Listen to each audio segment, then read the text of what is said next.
Today we're taking a look at these CFB matches, which are happening on Thursday, October 13, 2022, and giving you match breakdowns, betting tips and predictions in general on these games.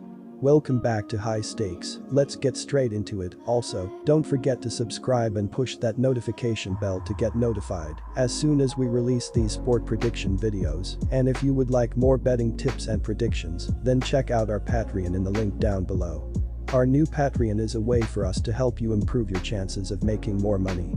Multiple plans are available for each and every one of you. By becoming a member of the High Stakes Patreon, you will have access to our best team picks, total picks, parlay picks and much more. Stop wasting hours of your time searching for bad betting predictions that ends up costing you a lot of time and money. Join the High Stakes Patreon now and get the best betting picks. Going back to our video, we will give you 2 betting picks for each game, a team pick and a total pick based on facts and detailed explanation. So make sure to watch our videos till the end so you don't miss any of our picks. Baylor vs West Virginia. In non-conference play this season, Baylor beat Albany 69-10, lost to BYU 26-20, and then beat Texas State 42-7. In the preseason Big 12 Media Conference poll, the Bears were voted as the favorite. On the field, Baylor opened up conference play by going on the road and beating Iowa State 31-24 on September 24, but lost 36-25 at home to Oklahoma State on October 1. Iowa State was selected 6th, and Oklahoma State was picked 3rd in the conference preseason poll. On the season, the Bears are 37th, averaging 188.2 rushing yards per game, led by Richard Reese with 400 yards and 7 touchdowns, while averaging 5.6 yards per attempt.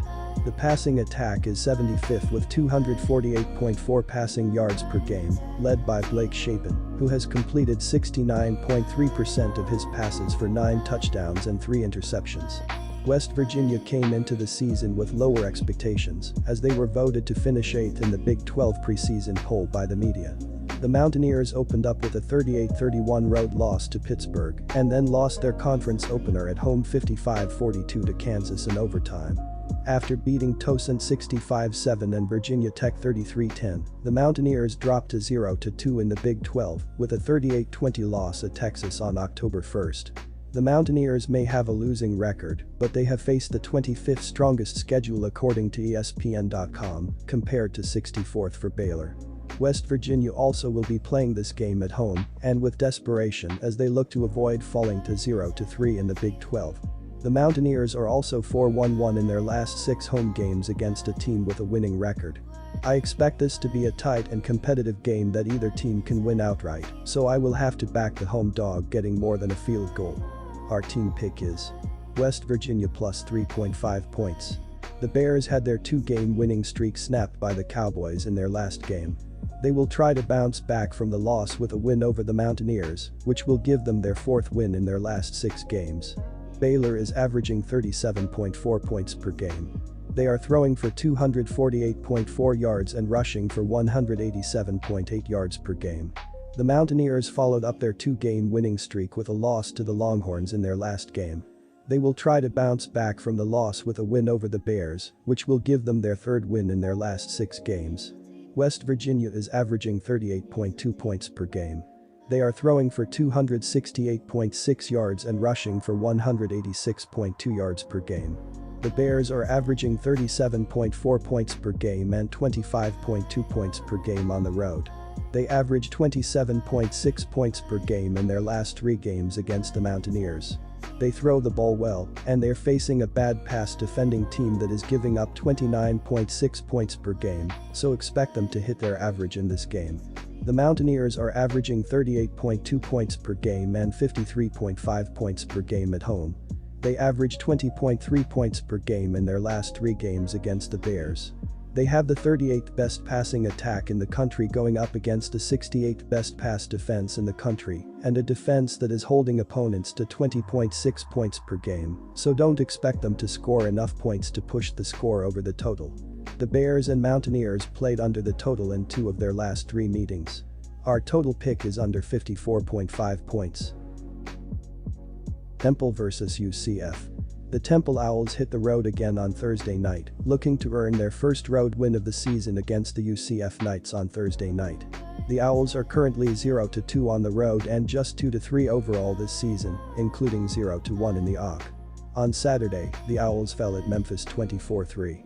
After scoring the first points of the game on a field goal and ending the first half with a 3-0 lead, the Owls were outscored 24-0 for the remainder of the game to take the loss. The University of Central Florida welcomes the Owls into Orlando on a bit of a roll with 3 straight wins. Last Wednesday, the Knights blasted SMU 49-10 in a game played midweek due to the tropical storm over the weekend.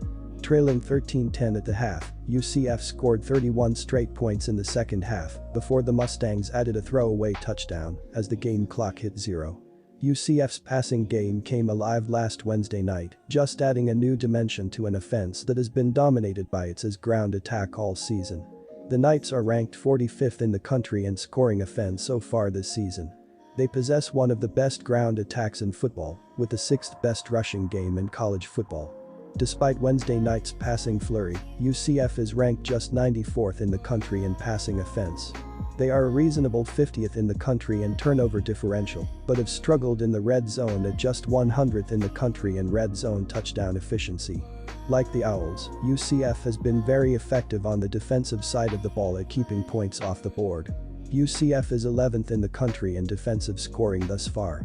They have certainly employed the bend but don't break strategy, with just the 87th ranked rushing defense and the 70th ranked passing defense. The Knights are 70th in the country in penalty minutes but have been effective keeping teams out of the end zone, ranking 14th in red zone touchdown efficiency. This one looks like a rather large mismatch on paper. UCF comes into the game with 3 straight wins, and the team's only loss came courtesy of a Power 5 conference team, Louisville, 2014. Temple has yet to win on the road this season and are scoring just over 11 points per game. The Knights' strength is their ground game, and they go up against the 78th best ground attack in the country. UCF should not have difficulty moving the ball on the ground against Temple. Adding to that, UCF unveiled a powerful passing attack against an SMU team that is far superior to Temple. Meanwhile, Temple's offense has not produced on the ground or through the air this season and will battle a UCF defense that tightens up in the red zone. Temple has been atrocious on the road, and this game looks like it will mirror their earlier games on the road against Duke, a 30-0 defeat, and this past week at Memphis, when they lost by 3 touchdowns. Don't be surprised if the Owls are blanked in this matchup and UCF rolls to a 4-touchdown win. Lay the points, minus 23.5, and go with UCF. The Temple Owls are scoring an average of just 15.0 points per game, which is 126th in the nation. Temple averages 282.8 yards of total offense, with 83.8 yards rushing and 199.0 yards passing per game. The Owls are averaging only 2.7 yards per carry. Temple's Edge Warner has 806 yards passing with 5 touchdowns, but has been picked off 6 times. Darvin Hubbard has 125 yards rushing, which leads Temple. Oze Barbin has 317 yards receiving for an average of 15.1 yards per reception, which leads Temple. UCF is 30th in the nation in scoring, with an average of 35.6 points per game. The Knights are averaging 482.8 yards of total offense per game, including 252.6 yards rushing and 230.2 yards passing per game. UCF averages 5.3 yards per carry. John Rees Plumlee has 1,143 yards passing with 7 touchdowns, and the UCF quarterback has been intercepted 3 times. Rees Plumlee is also the leading rusher for UCF with 431 yards, while Isaiah Boser has rushed for 290 yards. Javen Baker has 395 yards receiving to lead UCF. Both defenses are tough in this matchup, but the total has finished over in 7 of the last 9 games played between Temple and UCF, with an average of 63 points scored between the two over that span. And the total has finished over in 4 of the last 5 played between these two AAC rivals. UFC quarterback John Rees Plumlee has tossed 7 touchdown passes, and the Knights have scored 13 touchdowns on the ground, giving them plenty of means of which to score on Temple. Our total pick is over.